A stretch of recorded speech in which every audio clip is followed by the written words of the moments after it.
Hi, my name is Gershon Litt. It's an honor and a privilege to be considered for this award.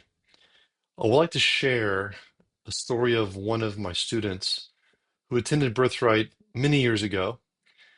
And one day I received a phone call from her, and she said, "You're not going to believe this, but I've decided to make Aliyah."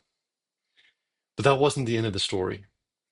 She said, "Not only do I want to make Aliyah, but my dream is to go to Israel and to meet someone in Israel, to live in Israel the rest of my life."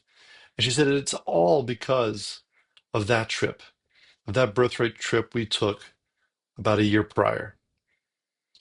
And I thought that was the end of the story. And I was really inspired and I was very happy. And I came home and I told my wife, and she said, "Wow, it's amazing."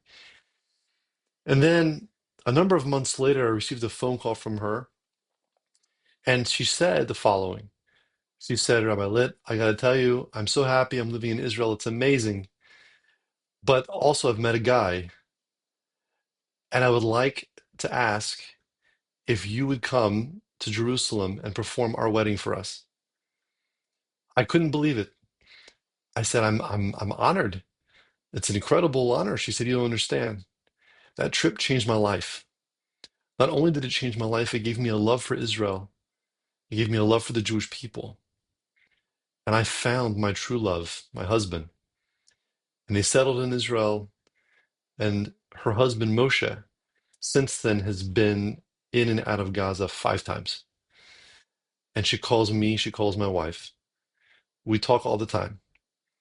And almost every time we speak, she says the same thing. She says, "Thank God for Birthright." So thank you, Birthright. I appreciate the opportunity, and so do our students.